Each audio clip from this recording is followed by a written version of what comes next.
સ્લેટમાં ક્યારે લખી ગાય? કેટલું મગજમાં તમે લખો ત્યારે સ્લેટમાં લખાય. કેટલું મગજમાં તમે આમ બોલો ગણગણો ત્યારે તમે ઈશારાથી આમ સમજાઈ શકો. નહીં તો એક ભાઈએ મૌન વ્રત લીધેલું, મૌન વ્રત પૂજા વખતે કઈ બોલવું જ નહીં.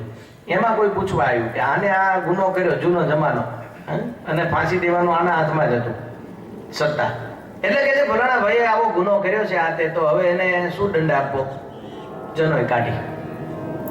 જનોય તો હોય જ ને, ભૂદેવને જનોય કાઢી શાલિગ્રામને નહોતા બનતા હતા તોય જનોય હારે બાંધ્યા અને બાંધીને પછી આમ ખેંચ્યા. એટલે હું સમજ્યા તમે?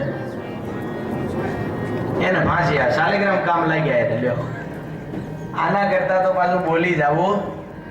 પણ આ સંતો બોલે એટલે કોઈ ઈશારો નહીં કરવાનો, કોઈ સ્લેટમાં લખ્યા કરતા ભજન કરી અધ્યયન કરી અમારે કઈ પણ શાસ્ત્રને કઈ ખ્યાલ ન આવે અને અંદર હોદતા બહુ વાર લાગે. ભક્તિ સ્વામીને પૂછો કે ભાઈ ભાગવતમાં આ ચરિત્ર આ કેવી રીતે છે? એટલે તમારે એમ ને એમ પુસ્તક લીધા વગર કાંઈ પણ વિચાર્યા વગર ઈ ચરિત્ર સમજાવવાનું ચાલુ કરે. નોન સ્ટોપ 1.5 કલાક ચાલે. લ્યો, હવે ઈ 1.5 કલાક છે અને એ પણ ખૂબ વિદ્વાન છે. અને જેતલપુરમાં જે આપણી પાઠશાળા ચાલે, નાના નાના સંતો ભૂદેવો બધા જે ભણે છે એ બધાને એ પોતે પ્રકાશ સ્વામી, અને જે કંઈ આ બધું સંચાલન બધું કરે એ અમારે કલોલના વિશ્વ પ્રકાશ સ્વામી, વીપી સ્વામી. એમને જો એટલે બ્રહ્માનંદ સ્વામીના દર્શન. હા, અને આ સંગીતકારોને તમે ઓળખો છો? શાસ્ત્રીય સંગીત તમારે ગમી ગયું છે? એ પીપી સ્વામી, ખાસ પીપી સ્વામીને શાસ્ત્રીય સંગીત બહુ બિઝનેસ નથી.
સંતને જેવા જાણે એવો થઈ જાય.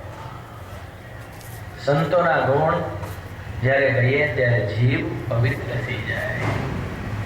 તબલા વગાડવા કથામાં આ વાદ્ય કંઈ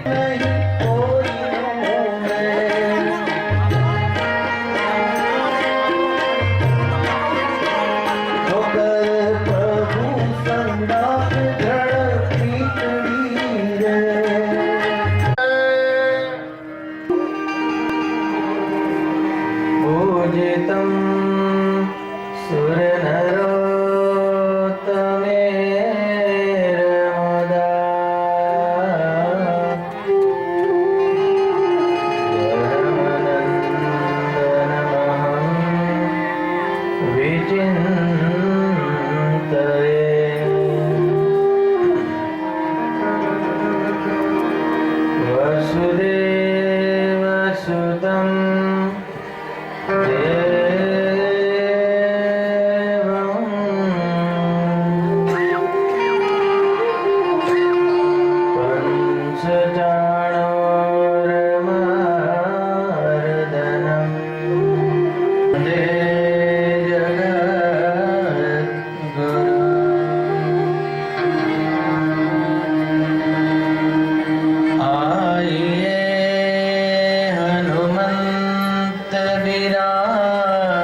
બે દીકરાને પરણાવી દઈએ પછી કાંઈ ચિંતા નહીં.